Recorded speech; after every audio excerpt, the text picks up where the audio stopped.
Bonjour à toutes et à tous. Bienvenue dans un 6e épisode d'A priori sur les ondes de Chiz 94.3. Nous sommes vos animatrices, Lorena et Caroline. Et aujourd'hui, nous recevons Jeanne Duchesne et Estelle Galipeau pour nous parler de la simulation francophone des Nations unies à l'Université Laval, soit la CIFNUL.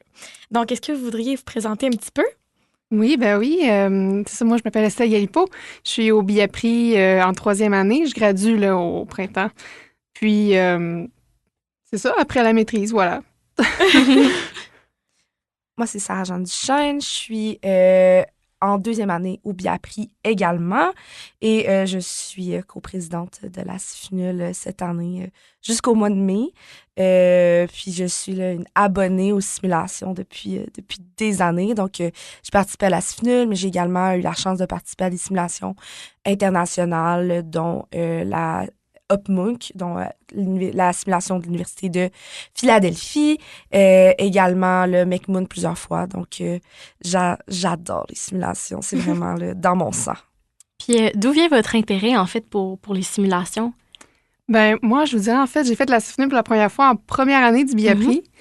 Puis, c'était ma première simulation à vie. Et j'ai pris goût. Tu sais, quand tu croques la pomme, après, tu la manges au complet, là. C'est vraiment pas un proverbe, mais bon. C'est juste ça, puis j'ai aimé ça, puis à chaque année, je me développe. Cette année, c'était le CX.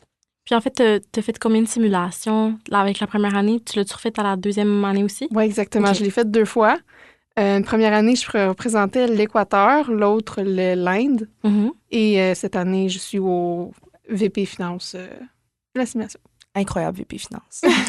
Fait beaucoup de cash avec Estelle. Ah oui. C'est des blagues. On est une association, on est pauvres.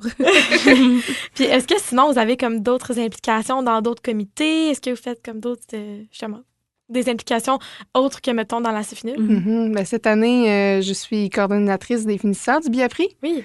Puis ça aussi, ça va super bien. J'ai un super comité. On fait plein de belles activités. Puis du financement, c'est très bon, c'est très hot. Et sinon, de mon côté, c'est pas mal ça. Pour ma part, j'ai été vice-présidente à la représentation des premières années à l'APRI l'année passée.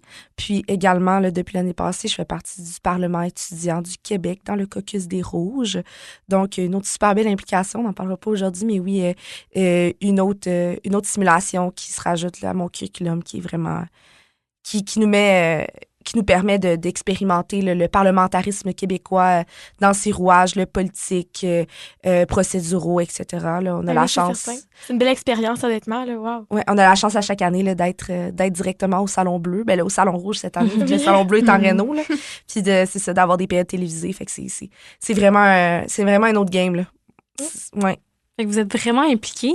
Maintenant, si on rentre plus dans le vif du sujet, qu'est-ce que la CIFNUL, puis qu'est-ce qui distingue cette simulation des autres simulations offertes à l'Université Laval ou des autres simulations que vous avez eu l'opportunité de faire? Ben oui, donc la CIFNUL, en fait, là, c'est vraiment l'unique simulation francophone des Nations unies là, en Amérique du Nord sur le réseau des simulations.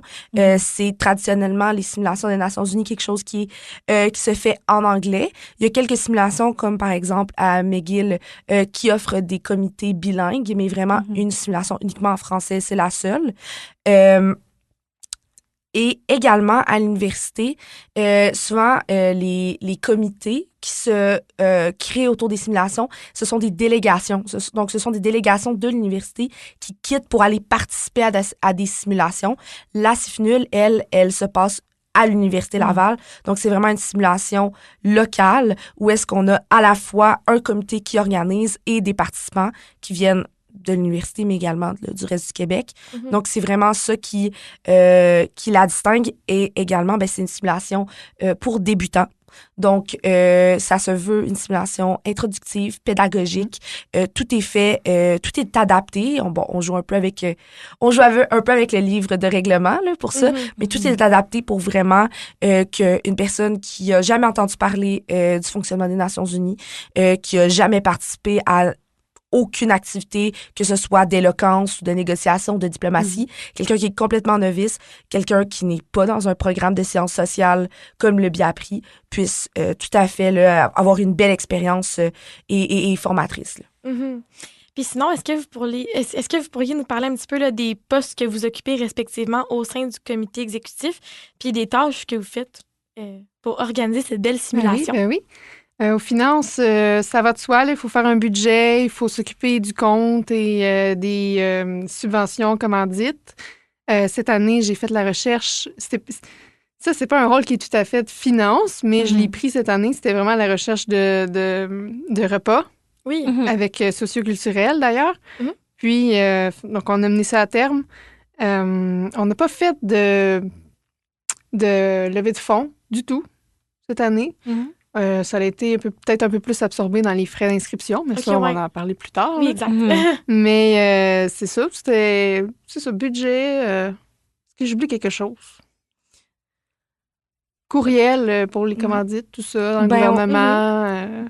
Comme tu l'as dit, les vice-présidents sont des tâches, mais vous êtes aussi très versatiles puis très polyvalents. Par exemple, Estelle avait quand même un poste à responsabilité, puis elle a démontré beaucoup d'intérêt à comme s'impliquer et tout. Fait que c'est sûr que quand on avait un besoin, etc., ben ça se retrouvait dans la cour d'Estelle. Fait qu'Estelle a vraiment été incroyable à ce niveau-là. Fait que, fait que ça a été, recherche de logistique, les photographes, payer nos fournisseurs. C'est vraiment... c'est quand on veut commencer à s'introduire au milieu du travail, s'impliquer dans des simulations, s'impliquer dans des assos, on peut le sous-estimer des fois, mais c'est une extrêmement belle expérience à mettre sur un CV, puis on pourra en reparler plus tard, là, mais non, ça c'est très formateur pour nous également. Là. Ben oui, certain.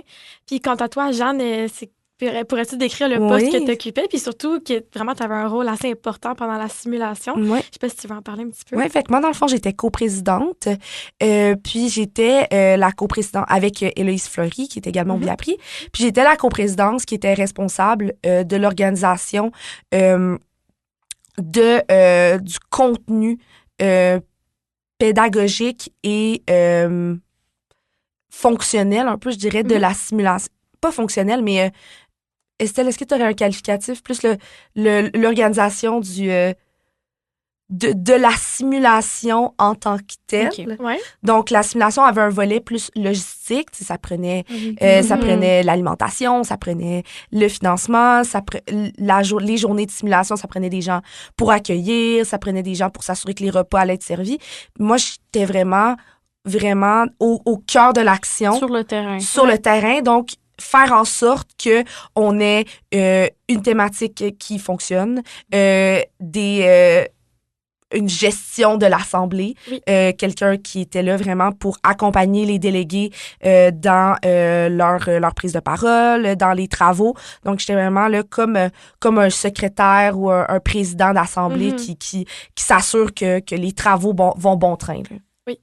Puis sinon, ça me fait penser justement, il y a d'autres postes aussi là, dans le comité exécutif, mais chose à part, je me demandais comment vous avez fait le recrutement, là, mettons, des personnes comme le mentor. Cette année, on avait Louis, ou sinon aussi à la présidence. Comment ça se passe, ce recrutement-là?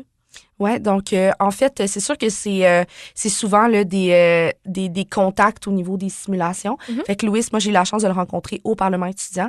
Puis on a discuté justement de nos implications au niveau des simulations. Louis Saint-Amand, dont on parle, est vraiment là, une référence. Une référence au niveau des simulations. J'ai rarement vu quelqu'un de mon âge avoir fait autant de simulations et être autant reconnu dans le milieu.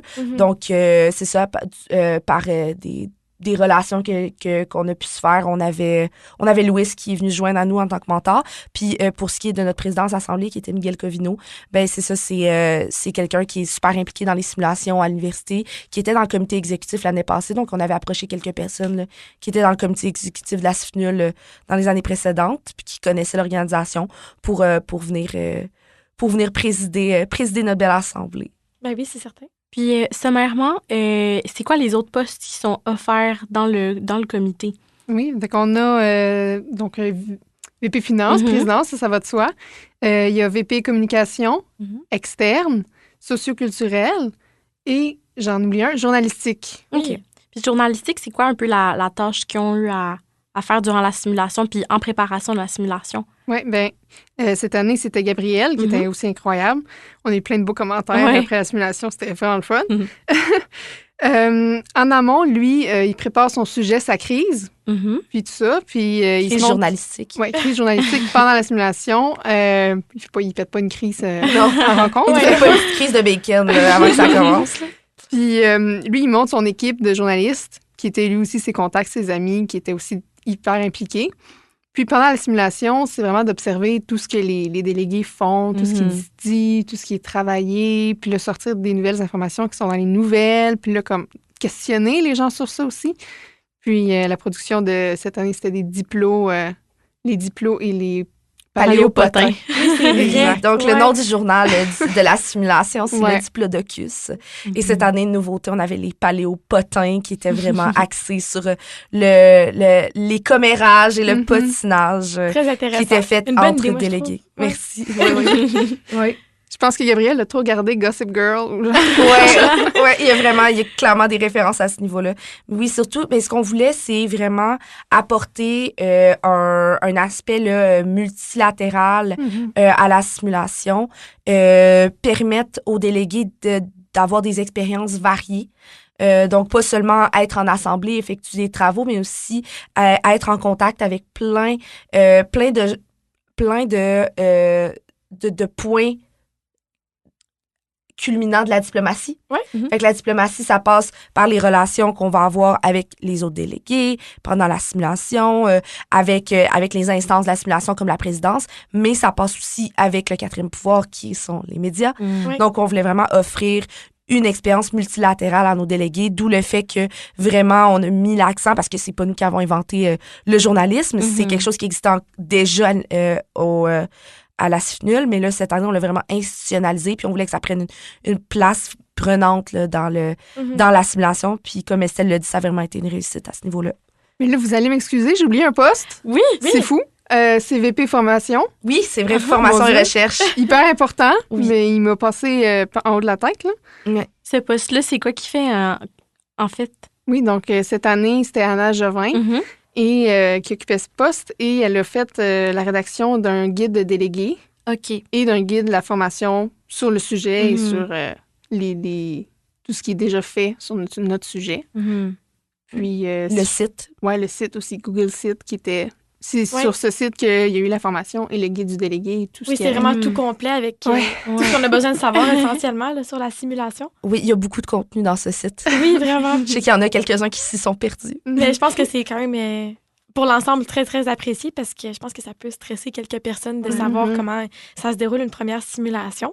Sinon, là, pour revenir au poste du comité exécutif, comment vous vous êtes amené justement à vous impliquer dans ce comité-là? Qu'est-ce qui vous a... amené là? Oui, ben moi, on peut dire que c'est un trajet personnel, un très, je sais pas comment spirituel? Dire. Oui, spirituel. La première année, c'était ma première année de bac, j'ai jamais fait de simulation. Je pense que j'ai fait un discours, puis j'étais très gênée. La deuxième année, je me suis plus... assumée. Oui, exact. Puis j'ai fait beaucoup plus de discours, j'étais fière de moi. Là, j'ai dit, il me semble que la prochaine étape, c'est le comité exécutif. C'était un nouveau défi. Oui, c'était ça. Puis toi, Jeanne? Ben moi, c'était vraiment un aboutissement là, de ma carrière.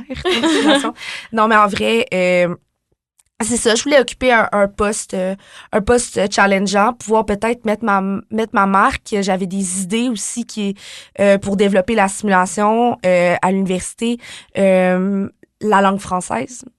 Me tenait à cœur de développer cette simulation-là.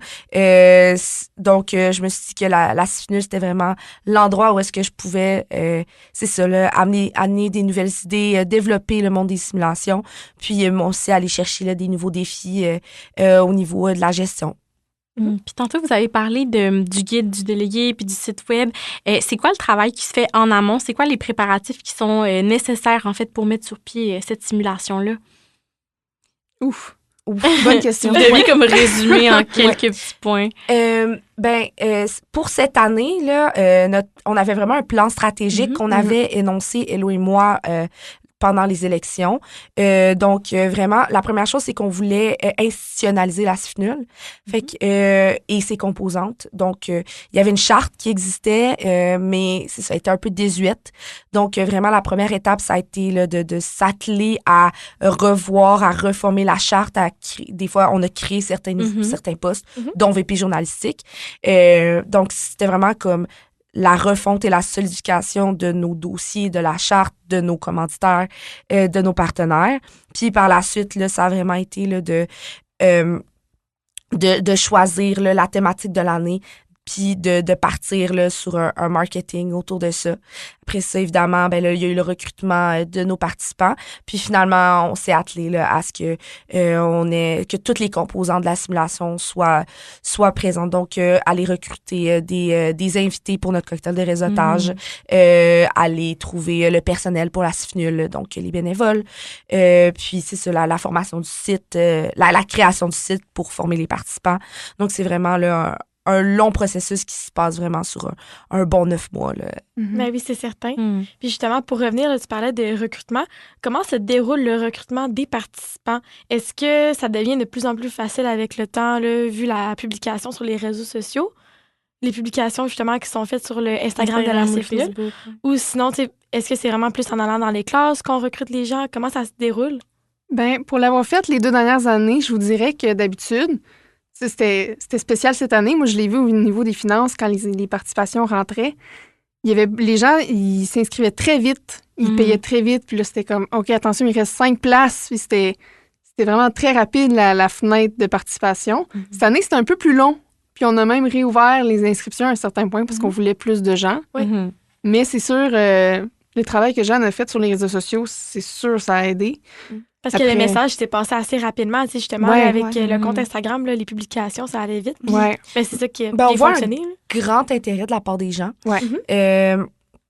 Ceci étant dit, les gens, des fois, il y a une appréhension de faire le pas, de sauter, de dire « Hey, je m'en vais faire une expérience, j'ai aucune idée dans quoi je m'embarque. » Ça, des fois, c'est un peu plus difficile. Fait qu'on a des gens qui démontrent un intérêt puis sont comme « Ah, je l'aurais fait, mais... » Fait que des fois, on touche facilement les gens, on pique l'intérêt facilement, mais de convaincre les gens de se rendre jusqu'au bout du processus, c'est ça qui est un peu plus difficile. Puis également, cette année, on s'était donné le défi d'aller recruter des gens dans différents programmes, dans différentes facultés, à l'extérieur de la faculté des sciences sociales. Fait que ça, c'était... Puis à l'extérieur de l'université aussi. Ça, c'est d'autres défis. Fait que le recrutement, je n'irai pas jusqu'à dire que c'est facile. Non. C'est pas facile, mais... ça nous permet là, vraiment là, d'aller chercher des participants de qualité qui sont prêts à sauter le pas. Mais c'est sûr aussi, il y a des limitations des fois. Semaine de relâche, il y en a qui sont partis, qui retournent chez eux dans leur patelin. Fait que des fois, ça aussi, ça nous bloque un peu. Mais oui, là, on est en bonne voie, puis on a remarqué là, une augmentation au niveau des participations. Puis on va continuer l'année prochaine dans la même voie. Dans la même voie. Continuons d'avancer. Comment est-ce que vous avez fait pour aller justement chercher des participants dans d'autres programmes? Est-ce que c'est plus comme Caroline le dit, en allant dans des classes ou c'était quand même par les réseaux sociaux, en partageant? Tout ça? Toutes ces réponses. On a vraiment varié les types de stratégies de recrutement. Écoutez, là, on a eu un kiosque de la rentrée, des posts LinkedIn, des posts Instagram, des présentations dans les classes, des courriels envoyés aux profs qui renvoyaient aux étudiants, des présentations en classe. Des présentations.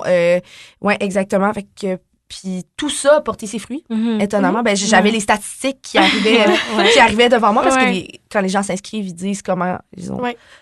Ils ont entendu parler de la CIFNUL, fait que des fois, tu sais, c'était « Ah, mon ami m'en a parlé », etc. Donc, toutes ces réponses, vraiment, c'est super varié. Tout ce qu'on a effectué comme stratégie de recrutement a au moins amené à 2-3 inscriptions. Fait que ça... C'est ultra varié, puis c'est ça, il faut être 360. Là. Ah oui, j'imagine. Ben oui, c'est clair. Puis c'est ça, tantôt, vous avez parlé de qui pouvait participer à la CIFNUL, donc c'est pas mal tout le monde qui peut participer, de ce que je comprends? Ah oui, oui. Puis même cette année, pour vous donner une idée, on en avait qui étaient en médecine. Oui. Et on en avait qui étaient en génie. Nutrition. Et il y avait quelqu'un qui venait du collège Mérissi. Oui. Pilotage d'avion. Oui. C'est super varié. Ouais, vraiment. C'était vraiment ce qu'on voulait cette année. On voulait varier les profils puis montrer que ça prend pas une formation particulière pour être là.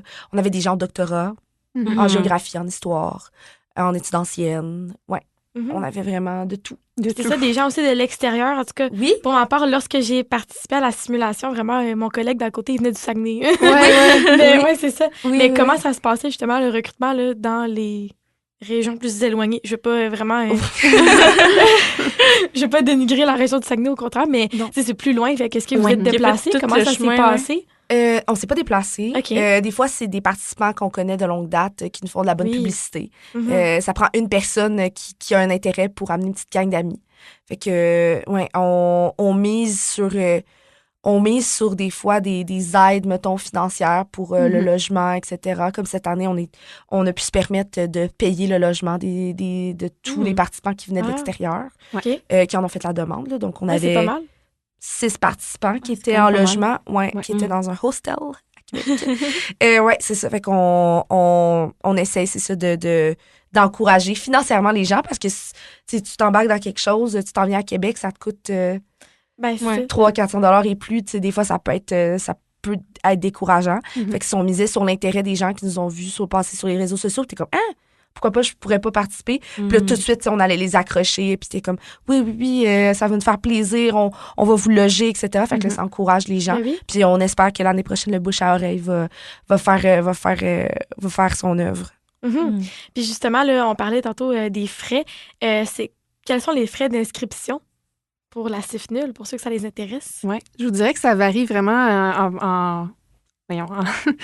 en fonction du CX, la personne aux finances. Oui. Parce qu'en fait, on fait un calcul de, mettons, ce qu'on aimerait mettre dans ce frais d'inscription-là, puis ce qu'on met pas dedans, ce qui va être absorbé par le CX. Cette année, c'était, au départ, 80 pour les nouvelles personnes qui participent et 70 pour ceux qui l'ont déjà fait. On ramène les gens un petit 10 $. Puis, pendant la deuxième ouverture des inscriptions, ça l'avait augmenté, vu que c'était vraiment... Juste avant la simulation, c'était rendu 100 pour les nouveaux. Non, 90 pour les nouveaux et 80. Non, 100 pour les nouveaux, 80 pour les anciens. Exact. Okay, ouais, exactement. Donc, c'est quand même assez abordable quand on compare avec les autres simulations là, qui sont offertes. Notamment surtout qui demandent plus un déplacement. Là, mais ce qui est inclus dans le frais cette année, c'était les 3 repas, le cocktail, les collations, le déjeuner, puis... toute la journée, les collations. Toute la bouffe. Tu aurais pu ne pas faire ton épicerie pendant la CIFNUL et on t'aurait nourri de A à Z. Il restait beaucoup de lunch aussi. Fait oui. Les gens repartent avec de la bouffe. Vraiment, toute la bouffe est inclue. Là. Puis, cette année, juste mentionner ça comme ça, il y avait 2 repas que c'était des repas 100% zéro déchet. Oui, aussi. Fait que ça aussi, c'est impliqué là-dedans. Ça, c'est un autre enjeu. C'est un plus. C'est un autre enjeu. Dans le sens où... il y a certaines valeurs, il y a certaines attentes qu'on a parfois, nous, en tant que CX, parfois de la part de nos participants. Protéger la langue française, c'est quelque chose qui est super important de la part de nos participants. Fait qu'on francise tous les termes, ça peut prendre du temps. Mais le zéro déchet, faire attention à nos consommations. Cette année aussi, il y avait tout l'enjeu d'avoir des produits qui viennent du Canada. Fait que c'est toutes des choses qui font en sorte que, faut sélectionner les commanditaires alimentaires, par exemple, qu'on voudra avoir, le type de conso qu'on va offrir. Est-ce qu'on se permet d'offrir du 7-Up, mettons? C'est une marque américaine. Est-ce une marque américaine? Je sais plus si Pepsi, si Coca. Là, on se perd, là. Mais c'est ça, par exemple, c'est tous des éléments auxquels on doit porter attention. Des fois, ça veut dire comme, dépenser un petit peu plus, etc. Fait que c'est de balancer tout ça. Là. Ça peut être... on fait de tout. On fait de tout aussi. C'est vraiment varié. Mais tu sais, je pense que vraiment, c'est le fun pour les personnes qui vont s'inscrire de savoir qu'on a tout ça d'inclus. Justement, tu sais, puis c'est un bon 4 jours de simulation, mais on paye un prix qui est quand même relativement abordable pour tout ça. Justement, c'est vraiment le fun. Tu sais, il y aura jamais... T'auras jamais ça ailleurs. Là. Exactement. C'est tel que tel. Il n'y aura jamais ça ailleurs. T'sais, moi, j'ai participé à des simulations. C'est jamais en bas de 600 $. Là. Puis on allait à Montréal. Là. On partait de Québec puis on allait à Montréal 3 jours. Là. Ça nous coûtait 600 $. C'est juste les frais d'inscription. Les frais d'inscription. Nous, ça coûtait 600 $ de notre poche. Puis là, après ça, si ça nous tentait, la délégation pouvait organiser des activités de financement pour réduire les prix. Mais tu sais, 600 $, puis l'organisation en tant que telle avait, là, je parle de McMoon, là, mais l'organisation avait des commanditaires qui leur permettaient d'assumer une certaine partie des coûts. Si les coûts avaient été seulement assumés par les frais de participation, ça aurait été quelque chose d'astronomique comme 1200 $ par participant. Fait que c'est quand même... C'est 600 $ pour aller à Montréal. Si on parle des simulations internationales, on parle des simulations à Philadelphie que j'avais faites, c'est des 1000 $ quand on prend l'avion. Washington, avec le temps, c'est à peu près ça. Encore une fois, là, les frais varient parce que des fois, ils font faire des activités de financement. Mais, je veux dire, c'est dans les 600 et plus là, pour participer à des simulations. Là. Fait que 100 $, je veux dire, c'est lunaire. Là. C'est rien du tout. Là. Puis sinon, je me demandais là, comment un participant peut bien se préparer à la simulation. C'est quoi le travail qu'on peut faire en amont en tant que participant? Puis est-ce qu'il y a du matériel? Ben, on a d'ailleurs le site web qui était à la disposition des participants, mais comment qu'on se prépare essentiellement? Ben, je pense que déjà, lire le guide du délégué, lire le site, déjà, c'est un bon départ. Puis après, s'informer sur ton pays, le pays que tu représentes. Déjà, la première chose que tu vas voir, c'est Wikipédia. C'est le pays en général, parce qu'il y en a parfois, tu sais même pas c'est où, là. Les nouvelles. Ouais. Puis, donc, on part là-dessus. Puis, après, il y a la rédaction de discours. Puis est-ce qu'il y a comme du matériel que vous conseillez d'amener? Mettons, je sais pas, est-ce que, mettons, vous trouvez des articles gouvernementaux, ben là, on les amène, on les imprime et tout. Ouais. Ben on peut repartir un peu plus loin que ça, de la base, dans le sens où il y a vraiment 4 composantes à la simulation. Fait que la première, c'est la diplomatie. La deuxième, c'est les discours. La troisième, c'est la rédaction d'un projet de résolution, parce que ça prend vraiment beaucoup de place. Et finalement, les crises. Les crises, on peut pas se préparer. La seule chose qu'on peut faire, c'est bien connaître les politiques de son pays, bien connaître la position de son pays dans les relations internationales, bien connaître également les relations que son pays entretient avec les autres pays. Ça aussi, ça vient combler tout ce qui est connaissance nécessaire pour la diplomatie, à peu près. Qui sont mes amis, qui sont les gens avec qui j'ai des frictions, on va dire ça comme ça. Par la suite, ben là, pour la rédaction de discours, ça va être de faire des recherches sur le positionnement plus au niveau là, du ton, des traditions d'éloquence, puis de relations internationales dans un pays. Est-ce que le pays est plus paternaliste? Est-ce que le pays est plus anticolonialiste? Est-ce que le pays est très vocal dans les enjeux internationaux? Est-ce que c'est un pays qui est plus en retrait? Après ça, on peut se permettre d'écrire des discours sur des enjeux en particulier qu'on aimerait aborder pendant la simulation. Puis finalement, ben évidemment, il y a les résolutions. Puis ça va être vraiment d'aller bien s'informer au niveau du guide du délégué, parce qu'écrire une résolution, c'est pas nécessairement quelque chose qu'on fait dans le day-to-day. Oui, en effet. Ouais, donc, c'est de s'informer là, sur des technicalités. Là, par exemple, si on veut écrire une résolution sur comment protéger l'eau douce, bon, ben, aller s'informer sur les technicalités au niveau de l'océanographie, de l'hydrographie, ce genre de choses-là. Puis de bien comprendre le processus de rédaction, que les étapes, qu'est-ce que ça contient, c'est quoi les clauses, c'est quoi une clause préambulatoire, c'est quoi un préambule, c'est quoi une clause opérative. Fait que c'est toutes des informations qu'il y a dans notre guide, puis évidemment imprimer le guide pour avoir ça à proximité là, ou l'avoir sur son ordinateur. Pour bien les connaître, parce que, tu sais, quand tu arrives pour faire la simulation, si tu connais pas les technicalités puis vraiment les règles de base, tu sais, ça peut être quand même déstabilisant de te lancer là-dedans. Tu peux aussi apprendre au fur et à mesure. Ouais. Oui. Ça se fait. Quand même 4 jours de comme. Ouais, exactement. Tu peux apprendre au fur et à mesure. Il y a des gens qui participent qui sont des gens qui ont de l'expérience en simulation, puis on vous accompagne aussi également. Tu sais, cette année, j'étais directrice de la simulation, fait que c'était vraiment mon rôle là, d'accompagner les participants. Mais oui, là, c'est sûr que faire ses devoirs, ça peut... Ça aide beaucoup là, dans la préparation. Ben oui, c'est certain. Alors, sur ce, on va prendre une courte pause. On se retrouve dans quelques instants.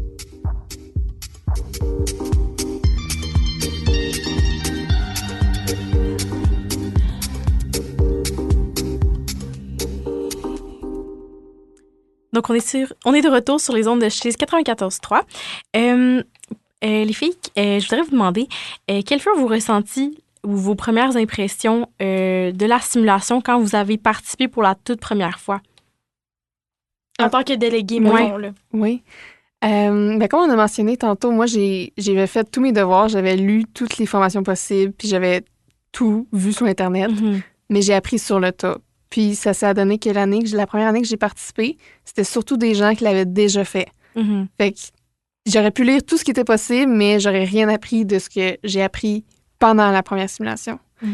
Puis je pense que c'est vraiment un panel qui est comme vraiment important de ton éducation sur la simulation, là. Parce que... Mais ouais. Ben, je pense qu'on apprend beaucoup des autres aussi. Tu sais, comme mon abo, évidemment, c'était très important de s'informer, mais quand on est entouré de gens qui ont fait beaucoup de simulations, je pense que c'est super pertinent de leur poser des questions et tout. Là. Mais ouais. Moi, c'est vraiment ce qui a fait ma formation puis mes simulations, ceux que j'ai faites avant au cégep, là, dont Upmunk là, à Philadelphie, c'est vraiment les mentors. T'sais, une simulation, c'est les autres qui font de la simulation.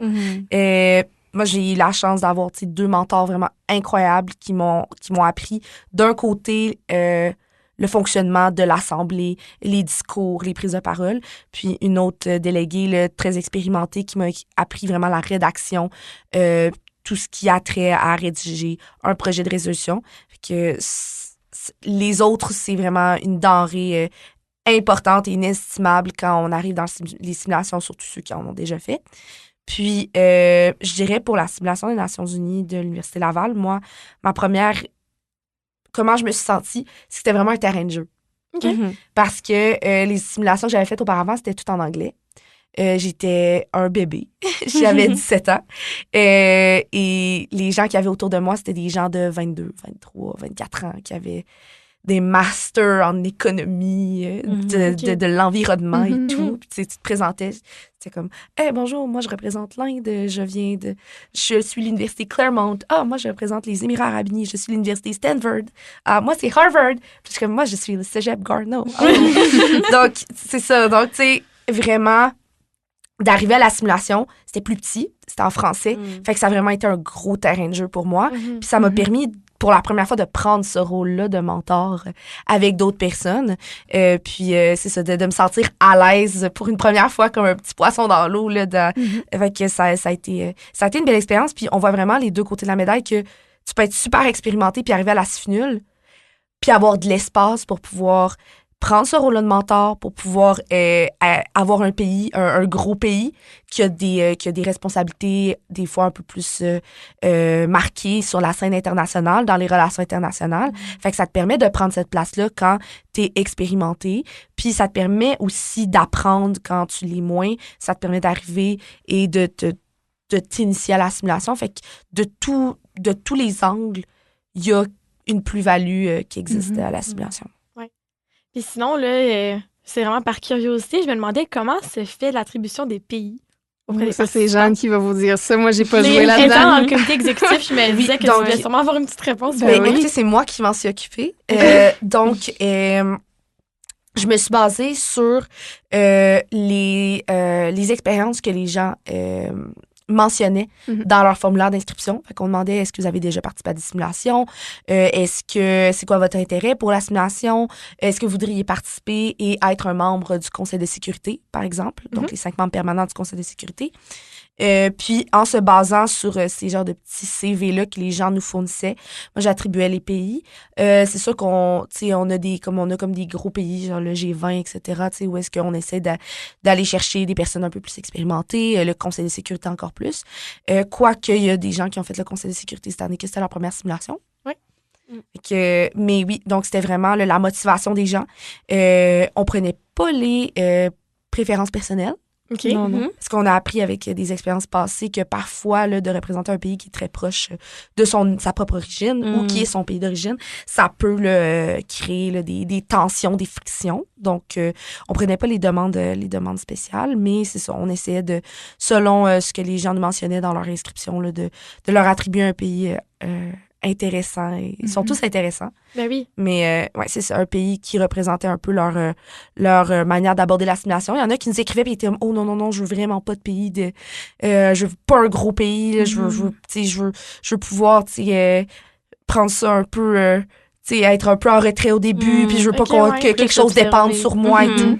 Parfait, pas de problème, mon chéri, tu vas voir le Liechtenstein. Puis vous y alliez-tu aussi avec l'enjeu de cette année? Comme, est-ce que, mettons, les pays, c'était en fonction de l'enjeu ou c'était juste comme...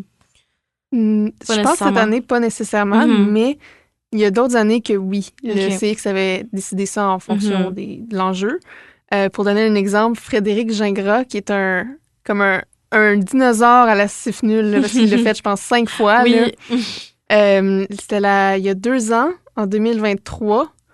Le thème, c'était l'exploitation sexuelle et le travail du sexe. Ouais. Puis lui, il représentait l'Égypte. Ouais. Et dans son discours, il était très fort. Il a dit les travailleurs du sexe, c'est des sorcières. Il faut les brûler. Okay. Il était vraiment dans son personnage, mais en même temps, c'était un pays qui était lié à l'enjeu. C'était un délégué qui était très, très bon dans son rôle.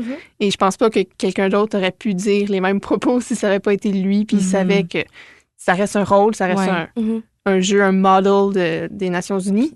Mais puis on lui avait attribué ces pays-là. On avait choisi des pays qui étaient très farouchement contre le travail du sexe. Des pays qui étaient très progressistes par rapport à ça. Fait que ça a été choisi pour qu'il y ait de la bisbille. Ben oui.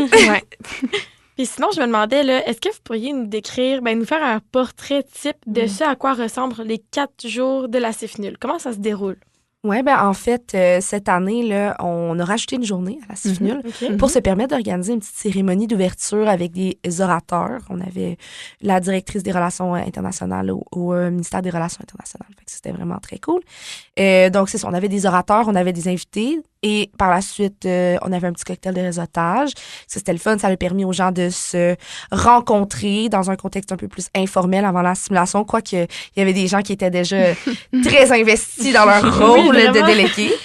Puis après ça, la première journée, c'était vraiment le moment pour les gens de faire des discours d'ouverture, de montrer leur positionnement face à l'enjeu à l'Assemblée. Par la suite, il y avait des moments de rencontres plus informels pour la création d'alliances. Ensuite, ça a été le début de la rédaction des ébauches des projets de résolution. Donc, le projet de résolution, c'est vraiment le document, la manière dont l'Assemblée générale à l'ONU parle. Donc, c'est sa manière de s'exprimer. Une résolution, c'est pas contraignant, mais une résolution, c'est un document politique, juridique qui énonce un enjeu et des recommandations là, pour pour gérer cet enjeu-là. Donc, nos délégués qui étaient regroupés en petits groupes, parfois des groupes régionaux, parfois des groupes, on observait des accointances avec l'Union européenne, ce genre de choses-là. Donc, les délégués se regroupaient. On nous a remis des ébauches de résolution. Par la suite, là, on a eu des crises journalistiques qui sont venues rajouter un peu de dynamisme dans tout ça. Puis au travers de ça, les délégués continuaient à rédiger des projets de résolution, à fusionner des ébauches entre elles, parce que la direction de l'Assemblée était un peu cruelle, là, demander aux gens là, de limiter le nombre de projets de résolution qui allaient être remis. Puis c'est ça. Donc, on a eu des moments de diplomatie, des négociations très, très poignantes et corsées. Puis par la suite, dernière journée, on avait la présentation des projets de résolution, des périodes de questions-réponses entre les rédacteurs et le reste de l'Assemblée. Et finalement, amendement, procédure de vote et petite cérémonie de clôture avec d'autres crises journalistiques entre tout ça pour permettre à la direction de corriger les projets de résolution. Parce qu'on n'invente pas du temps. Hein? Non, ça c'est sûr. Puis je me demandais, est-ce que c'est déjà arrivé qu'il n'y ait aucun projet de résolution qui soit accepté au final? Parce que cette année, là, pendant cette édition, on sait que les 2 projets de résolution ont été adoptés. Est-ce que c'est déjà arrivé qu'il n'y en avait aucun? De mes expériences, non, mais ça se pourrait très bien. Ouais, Pas à la CIFNUL, mais moi, ça m'est arrivé une fois. Oh, OK. Dans un comité sur le désarmement. Et c'était très polarisé au sein de l'Assemblée et il y avait également beaucoup d'abstentions au niveau des votes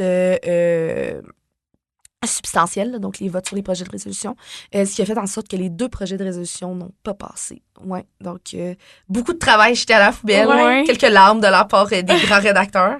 Mais oui, ça peut arriver. Ça peut arriver aussi qu'on s'assoit pour la procédure de vote et que la présidence annonce que on a, par exemple, 2 projets de résolution et qu'il y a des clauses qui sont mutuellement exclusives, ce qui veut dire que les 2 projets de résolution se contredisent et que ça fait en sorte qu'un seul projet de résolution va pouvoir passer. À ce moment-là, ben là, c'est toujours, souvent on va tirer au vote pour savoir, on va tirer au sort pour savoir quel projet de résolution va être voté en premier. Et si ce projet de résolution-là passe, alors on ne votera pas l'autre parce qu'il est automatiquement, refusé. OK, Ouais, wow. exactement. Puis ça, c'est jamais arrivé à la CFNUL encore. Non, On sait pas pour les. Tu sais, la simulation est là depuis 2014. Oui. J'étais pas là en 2014. Non. J'étais au primaire. c'est vrai que moi, je suis en 6e année. C'est ça. Mais ça se pourrait très bien. Il faudrait que je regarde Ok. si. Mais dans les potins, là. 4 dernières années, puis je pense, Ouais. tu sais, C'est rare. c'est rare, puis c'est que on a une simulation pour les débutants aussi, tu sais, Ouais. on s'assure, on fait pas de corruption avec les votes, là. Non, c'est ça. Mais c'est sûr que c'est plus difficile là, c'est plus rare de voir là, des grandes polarisations là, Ouais. très, très claires. Là, puis, Diriez-vous que ça varie aussi avec l'enjeu qui est mis de l'avant? Oh, Tu sais, mettons, que cette oui. session, cette Ouais. fois-ci, c'était l'accès à l'eau. Fait que, tu sais, c'était comme quand même un enjeu où que les pays et les délégations avaient comme quand même un consensus. Là, mais, tu sais, mettons, pour les autres années, est-ce que vous voyez plus une différence à ce niveau-là? Oui, vraiment. Mhm. Puis je vous dirais que cette année, le comité exécutif a décidé de prendre un sujet peut-être plus Mhm. doux, Ouais, la gestion de l'eau potable. C'est quand même très large. ouais. Mais sur la forme de la simulation, augmenter le niveau de réalisme avec Mhm. d'ailleurs le Conseil de sécurité qui s'est formé. Mhm. Donc, c'était peut-être ça l'idée, mais oui, cette année, gestion de l'eau potable. L'année dernière, c'était le patrimoine. le patrimoine culturel. Et l'année d'avant, c'est ça, les travailleuses du sexe et l'exploitation sexuelle. Mhm. C'est sûr, ça, c'est des sujets beaucoup plus polarisés. Ouais. Oui. Mais ça Mhm. arrive qu'on ait des petits sujets plus doux, plus Ouais. allons vers la paix et la coopération. Ouais. Ben, c'est ça, cette année dans l'actualité, l'année passée dans l'actualité à l'international, Mhm. tu sais, on a vu des gros enjeux au niveau de la sécurité internationale. On est vraiment, là, Mhm. tu sais, on a plusieurs guerres en simultané, là, ce qui est quand même préoccupant. C'est un autre sujet. Ouais. Mais donc, on s'est permis d'aller vers un sujet un peu plus... qui dévie un peu de ça Mhm. pour s'assurer là, que tout le monde... tu sais, tout le monde se sente à l'aise. Et c'est sûr que quand on a des sujets qui sont très chauds, des fois, ça vient chercher les valeurs personnelles là, des participants. Fait qu'on ne souhaitait pas, on souhaitait pas rentrer dans ce domaine-là. Donc, on est allé chercher quelque chose d'un peu plus consensuel. C'est ça. Puis vous aviez aussi, tu sais, il y avait les deux, il y avait la Russie puis il y avait l'Ukraine aussi dans cet enjeu-là de l'eau. Fait que c'était intéressant de voir que, comme, tu sais, malgré les tensions actuelles, c'était pas comme le point culminant de la simulation puis que ça permettait comme d'explorer d'autres avenues aussi, là. Ce qui aurait pu l'être si, par exemple, on avait créé un SPECPOL, qui est un comité spécial là, sur la sécurité. Ouais. Là, à ce moment-là, tu sais, ça vient chercher... ça vient chercher les émotions. Ouais. Là, Ouais. Fait que ça aurait pu... tu sais, si par exemple, on avait parlé du désarmement, du désarmement nucléaire, ou ce genre de choses-là, tu sais, ça aurait pu créer des accros parce que des fois, les gens sont tellement dans leur rôle Mhm. que ça vient émotif. Là. Ouais. Fait que c'est ça. C'est pas ce qu'on souhaitait cette année. Mhm. Mais c'est pas... Je veux dire, ça a été après de longues discussions du comité exécutif. Mhm. Mais le prochain comité exécutif pourra avoir une Une vision Oui, différente. vision des choses. complètement différente des choses. Mhm. Ouais. Puis justement, là, en lien avec ça, comment vous déterminez l'enjeu, là, ben, comme la thématique pour l'édition là, suivante, exemple de la CFNUL? Mhm. Ben, cette année, pour faire du pouce sur ce qu'on vient de dire, là, c'est ça, comme on voulait... Héloïse et Jeanne, dans leur proposition, quand ils se sont fait élire, c'était entre autres d'augmenter l'assimilation. Puis moi aussi, personnellement, je voulais qu'il y ait plus de gens, je voulais que ce soit plus dynamique et tout ça. Donc, on avait déjà parti avec cette idée-là. Puis après, le sujet, évidemment, c'était comme, bon, c'est sûr, si on prend un sujet polarisant au Conseil de sécurité, il n'y a peut-être rien qui va passer. Donc, c'est peut-être des enjeux là-dessus. Puis on s'est dit, l'eau, la gestion de l'eau, c'est vraiment...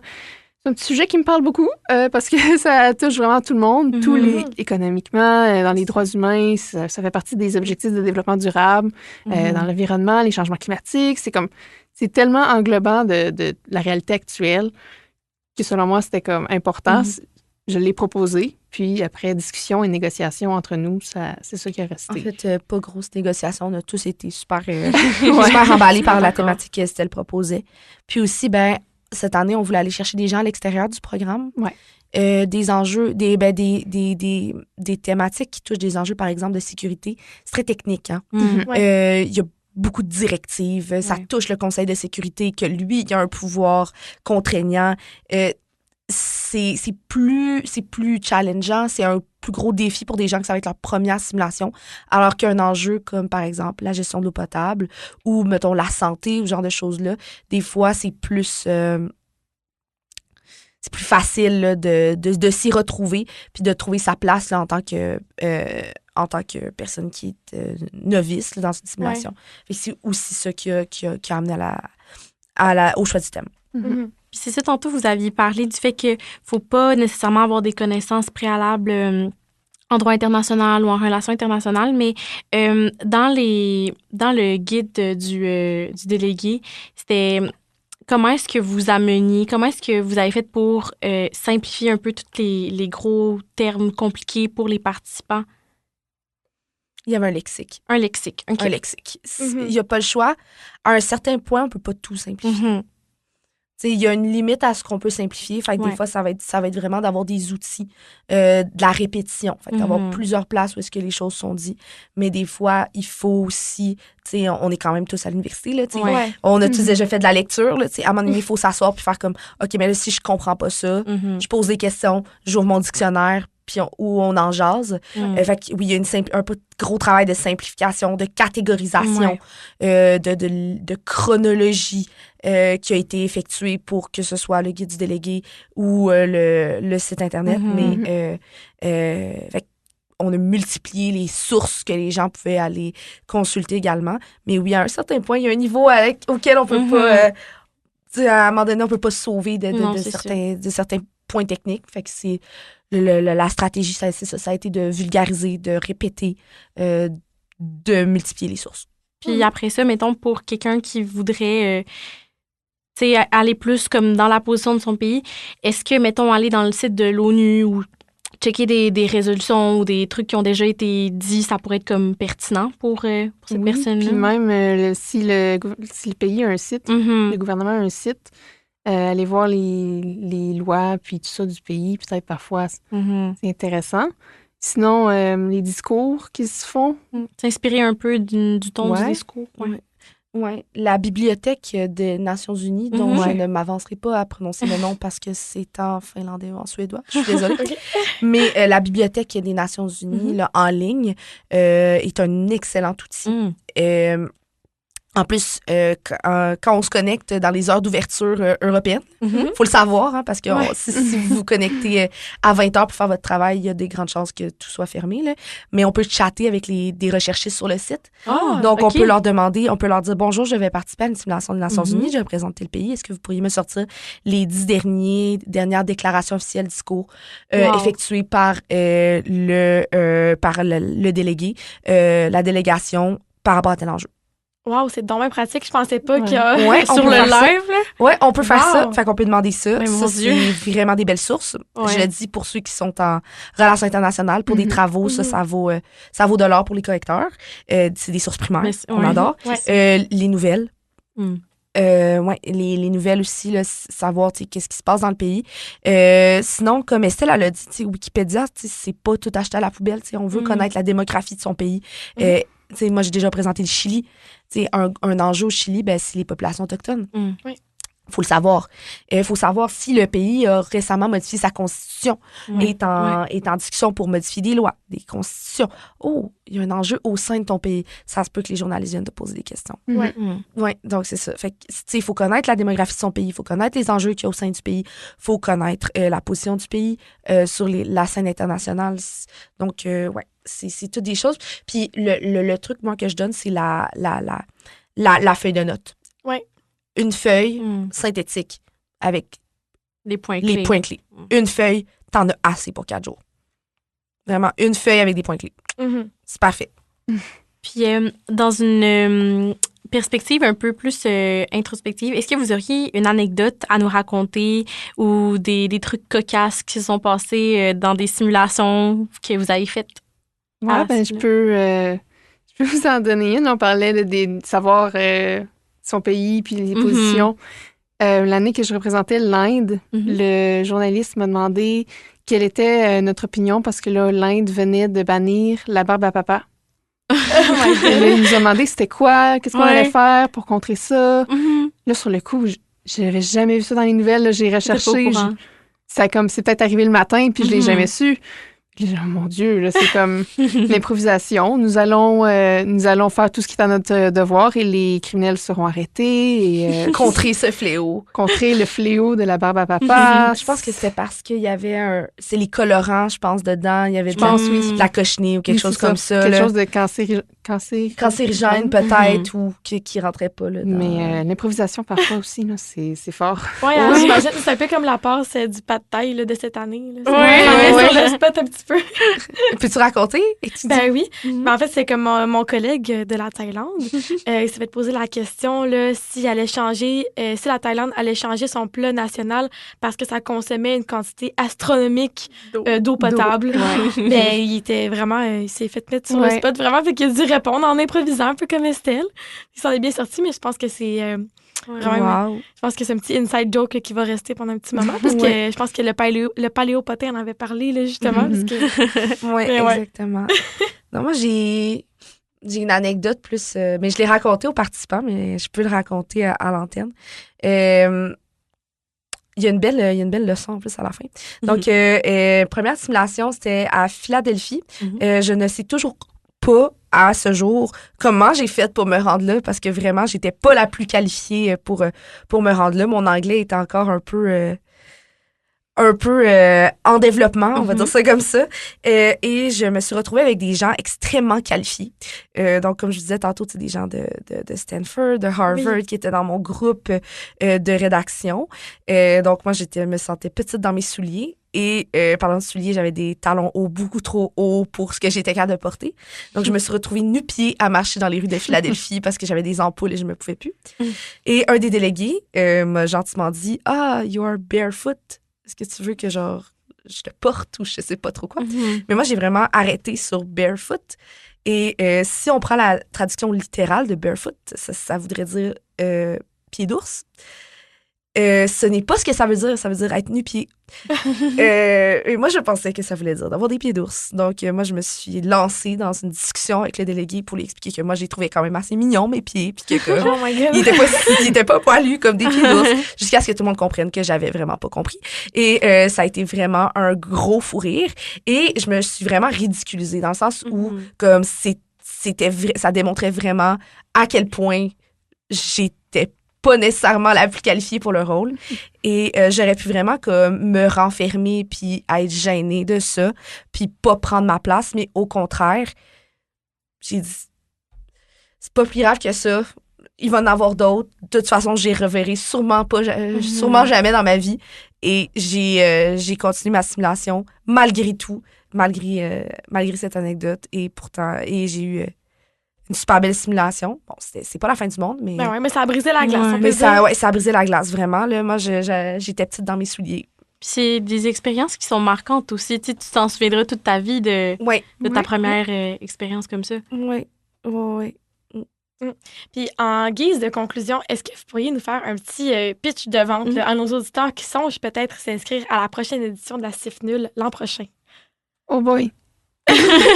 Au-delà de tout ce qu'on a dit, Ouais. moi, je vous dirais juste que faites la simulation. Moi, je serais pas la même personne si j'avais pas fait la simulation parce que j'ai fait un speech pendant la crise journalistique ma première fois, puis là, j'étais comme « Ah, ça va! » Fait que je serais pas ici aujourd'hui si ça avait pas été ma première simulation. Une simulation, ça va te faire développer des qualités que tu ne peux pas développer ailleurs. Tu as l'opportunité de venir te tromper autant que tu veux dans un cadre éducatif. On peut pas... Moi, nommez-en moi là, des places où est-ce qu'on peut faire ça, il n'y en a pas beaucoup. Fait que c'est développer des qualités d'oratoire, des qualités oratoires, de l'éloquence, de la diplomatie, de la rédaction, de la rédaction juridique, avoir de l'entre-gens. Puis, du moment où est-ce qu'on s'implique un petit peu plus, tu vas pouvoir mettre sur ton CV hey, j'ai 2 ans d'expérience en événementiel. Ou j'ai 2 ans d'expérience en gestion. T'sais, ça s'invente pas, ça. C'est pas parce qu'on n'est pas payé que c'est pas des belles expériences. Et un pitch de vente, moi, ça le fait partie de mon pitch de vente lors de mon dernier emploi, lors de ma dernière entrevue d'embauche. Et j'ai passé 30 minutes sur les 1 heure avec le recruteur à parler de ma participation à la dernière simulation dans une université Pareil Laval. pour moi. Ouais, et ça attire les gens, ça démontre l'intérêt qu'on a pour avoir des expériences, se dépasser, aller chercher, s'autonomiser dans notre éducation puis dans notre recherche là, des défis et dans notre recherche de la connaissance. Fait que non, c'est vraiment un bel atout là, à mettre sur un CV. Puis après ça, ben, ça fait un super beau tremplin pour aller participer à des simulations le plus importantes parce que on se le cachera pas, la SIFNUL, c'est un super beau tremplin, mais après ça, il y a des simulations de haut vol, comme par exemple aller à l'OTAN ou aller à la SNUL à New York. Fait que c'est vraiment un très beau tremplin d'envol pour accéder à ça. Là. Sur le plan personnel aussi, ça vous permet de plus connaître vos forces, vos faiblesses, puis après ça, comme d'aller les exploiter. Oui, vraiment. Vous, les filles, comment? Qu'est-ce que ça vous a apporté, la SIFNUL? Moi, ça m'a permis de me déjeuner un peu comme Estelle l'a dit, là, comme en général, là, dans ce genre de contexte-là, je suis plus réservée. Puis j'ai fait un premier speech, puis je me suis dit, ben tabarouette, c'est pas si pire que ça, en fait. Faut juste faire le premier, hein? Exactement. Puis c'est ça m'a vraiment sorti de ma zone de confort, puis je le refais, c'est certain, là, la prochaine fois. Là, l'année prochaine, je pourrais pas, parce que je vais être en échange, mais après, c'est certain, vraiment, j'ai découvert que j'étais pas si gênée, puis que c'est vraiment comme une belle expérience, tu sais, t'apprends à connaître plein de personnes, puis je sais pas, je trouve ça vraiment aussi intéressant de comme représenter un pays qui a pas forcément les mêmes points de vue que toi. Fait que vraiment, là, c'est comme tu fais un personnage, puis c'est ça. C'est la meilleure manière d'apprendre. Moi, ça m'a vraiment déstabilisée parce que je m'attendais pas du tout à ça. Mais j'ai vraiment beaucoup aimé mon expérience. Tu sais, ça m'a permis de voir, OK, je suis peut-être meilleure dans certaines choses, peut-être moins dans d'autres, puis comme de voir aussi comme où est-ce que je peux m'améliorer pour d'autres expériences. Fait que j'ai beaucoup aimé. Donc, merci beaucoup les filles d'avoir été avec nous pour cet épisode-ci. C'était A priori sur les ondes de chez 94.3. À très bientôt.